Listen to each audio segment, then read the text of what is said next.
অন্য এটা গুৰুত্বপূৰ্ণ খবৰ লৈ আহিছোঁ। এইবাৰ বিজেপি দলৰ বিৰুদ্ধে বিস্ফোৰক মন্তব্য প্ৰাক্তন বিজেপি নেতা অশোক শৰ্মাৰ।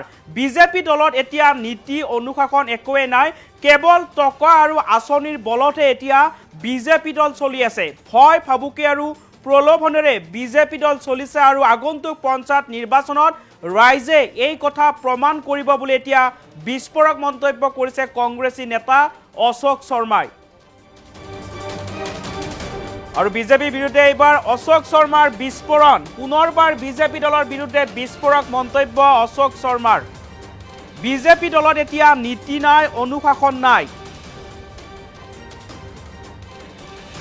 কেৱল টকা আৰু আঁচনিৰ বলতহে চলি আছে বিজেপি। ভয় ভাবুকি আৰু প্ৰলোভনত চলি আছে বিজেপি দল।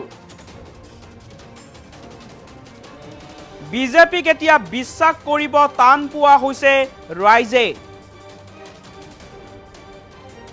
সেই কথাটো ৰাইজে দেখুৱাই দিব এই পঞ্চায়ত নিৰ্বাচনত।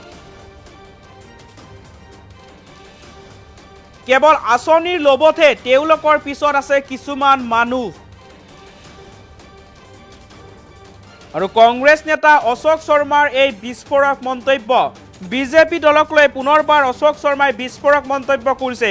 ভয় ভাবুকি আৰু প্ৰলোভনেৰে বিজেপি দল চলি আছে। বিজেপি দলত এতিয়া নীতিও নাই, অনুশাসনো নাই। এনেদৰে এতিয়া বিজেপি দলৰ বিৰুদ্ধে বিস্ফোৰক মন্তব্য কৰিছে কংগ্ৰেছী নেতা অশোক শৰ্মাই।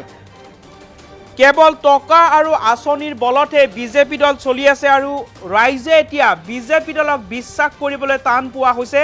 আগন্তুক পঞ্চায়ত নিৰ্বাচনত ৰাইজে সেই কথা প্ৰমাণ কৰিব। এনেদৰে এতিয়া বিজেপি দলৰ বিৰুদ্ধে বিস্ফোৰক মন্তব্য কৰিছে প্ৰাক্তন বিজেপি বিধায়ক তথা কংগ্ৰেছী নেতা অশোক শৰ্মাই। আৰু কেৱল আঁচনিৰ লোভতে ৰাইজ বিজেপি দলৰ লগত আছে, এনেদৰে এতিয়া মন্তব্য কৰিছে কংগ্ৰেছী নেতাগৰাকী। আৰু আগন্তুক পঞ্চায়ত নিৰ্বাচনত ৰাইজে এই কথা প্ৰমাণ কৰিব যে কেৱল আঁচনিৰ লোভতে কিছুমান মানুহ বিজেপি দলৰ লগত আছে।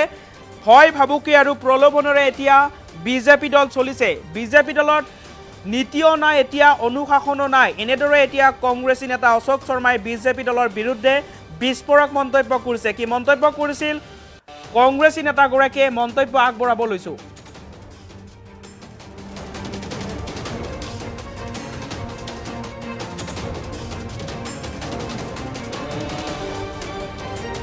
প্ৰাৰ্থিত্ব দিব দিছে, মই দিলোঁ, কিন্তু মোকতো কোৱা নাছিল যে হায়াৰ ছেকেণ্ডেৰী পাছ লাগে বুলি। মইতো তেতিয়াহ'লে মই নকৰিলোহেঁতেন। গতিকে মোক বেজ্জতি যিটো দলে কৰিছে সেই দলটোত মই আৰু নাথাকোঁ। গতিকে তেনেকুৱা এগৰাকী ভুক্তভোগীয়ে মোক তেনেকুৱা কৰি কথা কয়। আৰু আমাৰ মন্ত্ৰীগৰাকীৰ কথাটো আপোনালোকে জানে, তেওঁ কৈছে যে নলবাৰীত বিৰোধীয়েই নাই বোলে, কংগ্ৰেছেই নাই বোলে, এদিনতে শেষ কৰিব পাৰে। কিন্তু এতিয়া কিয় তেওঁলোকৰ মানুহবিলাকে আমাৰ কেণ্ডিডেটৰ পিছে পিছে ঘৰে ঘৰে ঘূৰিব লগা হৈছে বা পইচা দিয়াৰ প্ৰলোভন দিছে, চাকৰি দিয়াৰ প্ৰলোভন দিছে। মোৰ সৌহাতে এইগৰাকী ব্যক্তি বহি আছে, আপোনালোকক দেখুৱাইছোঁ। এওঁ হ'ল চান্দকুছি পঞ্চায়তৰ পৰা কাউন্সিলৰ পদৰ প্ৰাৰ্থী। এওঁ কোন জানেনে? এওঁ হ'ল আমাৰ বিধায়কৰ, নলবাৰী সমষ্টিৰ বিধায়ক মন্ত্ৰী জয়ন্ত মল্ল বৰুৱাৰ ভাগিৰ খুৰাক মথুৰ মল্ল বুজৰ বৰুৱা। এওঁ কংগ্ৰেছৰ পৰা, তেওঁৰ বুথটোৰ পৰাই, তেওঁৰ ঘৰৰ কাষৰ পৰা, তেওঁৰ ভাগিৰ মানুহজনৰ বিপৰীতে কংগ্ৰেছ দলৰ পৰা আঞ্চলিক পঞ্চায়তৰ সদস্য অৰ্থাৎ কাউন্সিলৰৰ বাবে প্ৰাৰ্থিত্ব প্ৰদান কৰিছে। গতিকে তেওঁ বাৰে প্ৰতি যে মিছা কথা কৈ থাকে, সেই কথাটো আজি ভালদৰে প্ৰমাণিত হ'ল। আৰু আপোনালোকক মই, আপুনি যিটো কথা সুধিছিল যে নৈতিকতাৰ কথা বা অনুশাসনৰ কথা, এই চিঠি দুখনে তাকেই প্ৰমাণ কৰি দিছে। তেওঁলোকৰ এতিয়া নীতিও নাই, অনুশাসনো নাই, কেৱল টকাৰ বলত, আঁচনিৰ বলতহে দলটো চলাইছে। সেই কথাটো স্বভাৱ। কিন্তু এইখন এটা মই নাটক বুলি কৈছোঁ সভাপতিগৰাকীৰ খং এইকাৰণে যে তেওঁ পুৰণা মানুহখিনিক আকৰ্ষণ কৰাৰ কাৰণে মুখ্যমন্ত্ৰীৰ সন্মুখতে মন্ত্ৰীক ধমক দিছে। কাৰণ তেওঁক গুচাই এগৰাকী পুৰণা মানুহক দিব, যাতে পুৰণা মানুহখিনিয়ে সন্তুষ্ট হয়। কিন্তু মই আপোনালোকৰ সন্মুখত আজি ব্যক্ত কৰিব বিচাৰিছোঁ, সৰ্বানন্দ সোণোৱালক গুচুৱাই হিমন্ত বিশ্বক মুখ্যমন্ত্ৰী পতাৰ এইগৰাকীও এগৰাকী কাণ্ডাৰী আছিল। এইগৰাকীও এগৰাকী কাণ্ডাৰী আছিল। আজি যিগৰাকী সভাপতিৰ পদত আছে সেইগৰাকী ব্যক্তিৰ কথা আপোনালোকে নুসুধে কাৰণে কোনেও কোৱা নাই বা কাৰোবাৰ গাড়ী যাব কোৱা নাই। আজি আমাৰ প্ৰাক্তন ৰাজ্যিক সভাপতি মন্ত্ৰী ৰঞ্জিত দাসে এটা পোষ্ট দিছিল, আপোনালোকে বা দেখিছেনে নাই নাজানো। পোষ্ট দিছিল যে পহিলা বহাগৰ দিনটোতেই আজি, বাকীখিনি লিখা নাই। গৰুক পাৰিলে গালি হয়তো লিখিলেহেঁতেন, কিন্তু তেওঁ সেইখিনি লিখা নাই। গৰু মানেতো বুজিয়ে পাইছে, গতিকে তেওঁ সেইটো লিখা নাই। কিন্তু তাৰ পিছতে বহু মানুহৰ প্ৰতিক্ৰিয়া অহাৰ পিছতে 5 মিনিট নহ'লেই সেইটো তেওঁ ডিলিট কৰি দিছে, কাৰণ তেওঁৰ মন্ত্ৰিত্ব যাব নহয় ভয়তে। গতিকে ভয় আৰু ভাবুকি আৰু প্ৰলোভনতহে দলটো চলি আছে। নীতি অনুশাসন কেতিয়াও বৰ্তমান অকণো নাই। এই সন্দৰ্ভতো মই মাত্ৰ এটা উদাহৰণে দিম। মই যেতিয়া বিধায়ক আছিলোঁ তেতিয়া মৃদুল কলিতা নামৰ এগৰাকী মণ্ডল সভাপতিৰ চাকৰি হ'ল, আৰু চাকৰি হোৱাৰ পিছতে তেওঁ সেই পদটোৰ পৰা অব্যাহতি লৈছিল। এইটো হ'ল নৈতিকতা, এইটো হ'ল অনুশাসন। আৰু এতিয়া আপুনিয়ে ক'লে কাৰোবাৰ আশীৰ্বাদতহে আছে। চৰকাৰী বিষয়াজনে সাধাৰণতে এনেকুৱা দায়িত্বত থাকিব নালাগে, কিন্তু তাৰ পিছতো আছে। তাৰমানে তেওঁলোকৰ নীতি নাই, ইমানটোৱে। তেওঁলোকৰ নীতি থকা নথকাৰ কথাটো মই ক'ব লগা নাই, এইটো ৰাইজেহে ক'ব। নীতি নোহোৱা দলৰ মানুহে এতিয়া বিশ্বাস কৰিব মানে অলপ টান পোৱা হৈছে। কেৱল আঁচনিৰ লোভত পৰিহে কিছুমান মানুহে তেওঁলোকৰ পিছে পিছে আছে, আৰু সেই কথাটো এইবাৰ পঞ্চায়ত নিৰ্বাচনত ৰাইজে দেখুৱাব বুলি আমাৰ দৃঢ় বিশ্বাস আছে। প্ৰাৰ্থিত্ব দিব দিছে, মই দিলোঁ, কিন্তু মোকতো কোৱা নাছিল যে হায়াৰ ছেকেণ্ডেৰী পাছ লাগে বুলি। মইতো তেতিয়াহ'লে মই নকৰিলোহেঁতেন। গতিকে মোক বেজ্জতি যিটো দলে কৰিছে সেই দলটোত মই আৰু নাথাকোঁ। গতিকে তেনেকুৱা এগৰাকী ভুক্তভোগীয়ে মোক তেনেকুৱা কৰি কথা কয়। আৰু আমাৰ মন্ত্ৰীগৰাকীৰ কথাটো আপোনালোকে জানে, তেওঁ কৈছে যে নলবাৰীত বিৰোধীয়েই নাই বোলে, কংগ্ৰেছেই নাই বোলে, এদিনতে শেষ কৰিব পাৰে। কিন্তু এতিয়া কিয় তেওঁলোকৰ মানুহবিলাকে আমাৰ কেণ্ডিডেটৰ পিছে পিছে ঘৰে ঘৰে ঘূৰিব লগা হৈছে, বা পইচা দিয়াৰ প্ৰলোভন দিছে, চাকৰি দিয়াৰ প্ৰলোভন দিছে। মোৰ সৌহাতে এইগৰাকী ব্যক্তি বহি আছে, আপোনালোকক দেখুৱাইছোঁ। এওঁ হ'ল চান্দগুছি পঞ্চায়তৰ পৰা কাউন্সিলৰ পদৰ প্ৰাৰ্থী। এওঁ কোন জানেনে? এওঁ হ'ল আমাৰ বিধায়কৰ, নলবাৰী সমষ্টিৰ বিধায়ক মন্ত্ৰী জয়ন্ত মল্ল বৰুৱাৰ ভাগিৰ খুৰাক মথুৰ মল্ল বুজৰ বৰুৱা। এওঁ কংগ্ৰেছৰ পৰা, তেওঁৰ বুথটোৰ পৰাই, তেওঁৰ ঘৰৰ কাষৰ পৰা, তেওঁৰ ভাগিৰ মানুহজনৰ বিপৰীতে কংগ্ৰেছ দলৰ পৰা আঞ্চলিক পঞ্চায়তৰ সদস্য অৰ্থাৎ কাউন্সিলৰৰ বাবে প্ৰাৰ্থিত্ব প্ৰদান কৰিছে।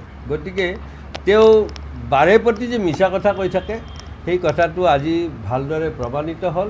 আৰু আপোনালোকক মই, আপুনি যিটো কথা সুধিছিল যে নৈতিকতাৰ কথা বা অনুশাসনৰ কথা, এই চিঠি দুখনে তাকেই প্ৰমাণ কৰি দিছে। তেওঁলোকৰ এতিয়া নীতিও নাই, অনুশাসনো নাই, কেৱল টকাৰ বলত, আঁচনিৰ বলতহে দলটো চলাইছে।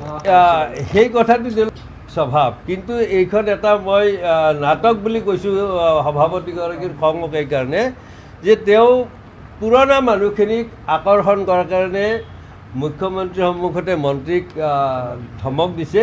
কাৰণ তেওঁ এতিয়া তেওঁক গুচাই এগৰাকী পুৰণা মানুহক দিব, যাতে পুৰণা মানুহখিনিয়ে সন্তুষ্ট হয়। কিন্তু মই আপোনালোকৰ সন্মুখত আজি ব্যক্ত কৰিব বিচাৰিছোঁ, সৰ্বানন্দ সোণোৱালক গুচুৱাই হিমন্ত বিশ্বক মুখ্যমন্ত্ৰী পতাৰ এইগৰাকীও এগৰাকী কাণ্ডাৰী আছিল। এইগৰাকীও এগৰাকী কাণ্ডাৰী আছিল। আজি যিগৰাকী সভাপতিৰ পদত আছে সেইগৰাকী ব্যক্তিৰ কথা আপোনালোকে নুসুধে কাৰণে কোনেও কোৱা নাই বা কাৰোবাৰ গাড়ী যাব কোৱা নাই। আজি আমাৰ প্ৰাক্তন ৰাজ্যিক সভাপতি মন্ত্ৰী ৰঞ্জিত দাসে এটা পোষ্ট দিছিল, আপোনালোকে বা দেখিছেনে নাই নাজানো। পোষ্ট দিছিল যে পহিলা বহাগৰ দিনটোতেই আজি, বাকীখিনি লিখা নাই। গৰুক পাৰিলে গালি হয়তো লিখিলেহেঁতেন, কিন্তু তেওঁ সেইখিনি লিখা নাই। গৰু মানেতো বুজিয়ে পাইছে, গতিকে তেওঁ সেইটো লিখা নাই। কিন্তু তাৰ পিছতে বহু মানুহৰ প্ৰতিক্ৰিয়া অহাৰ পিছতে 5 মিনিট নহ'লেই সেইটো তেওঁ ডিলিট কৰি দিছে, কাৰণ তেওঁৰ মন্ত্ৰিত্ব যাব নহয় ভয়তে। গতিকে ভয় আৰু ভাবুকি আৰু প্ৰলোভনতহে দলটো চলি আছে। নীতি অনুশাসন কেতিয়াও বৰ্তমান অকণো নাই। এই সন্দৰ্ভতো মই মাত্ৰ এটা উদাহৰণে দিম। মই যেতিয়া বিধায়ক আছিলোঁ তেতিয়া মৃদুল কলিতা নামৰ এগৰাকী মণ্ডল সভাপতিৰ চাকৰি হ'ল আৰু চাকৰি হোৱাৰ পিছতে তেওঁ সেই পদটোৰ পৰা অব্যাহতি লৈছিল। এইটো হ'ল নৈতিকতা, এইটো হ'ল অনুশাসন। আৰু এতিয়া আপুনিয়ে ক'লে কাৰোবাৰ আশীৰ্বাদতহে আছে। চৰকাৰী বিষয়াজনে সাধাৰণতে এনেকুৱা দায়িত্বত থাকিব নালাগে, কিন্তু তাৰ পিছতো আছেই। তাৰমানে তেওঁলোকৰ নীতি নাই, ইমানটোৱে। তেওঁলোকৰ নীতি থকা নথকাৰ কথাটোত মই ক'ব লগা নাই, এইটো ৰাইজেহে ক'ব। নীতি নোহোৱা দলৰ মানুহে এতিয়া বিশ্বাস কৰিব মানে অলপ টান পোৱা হৈছে। কেৱল আঁচনিৰ লোভত পৰিহে কিছুমান মানুহে তেওঁলোকৰ পিছে পিছে আছে, আৰু সেই কথাটো এইবাৰ পঞ্চায়ত নিৰ্বাচনত ৰাইজে দেখুৱাব বুলি আমাৰ দৃঢ় বিশ্বাস আছে। প্ৰাৰ্থী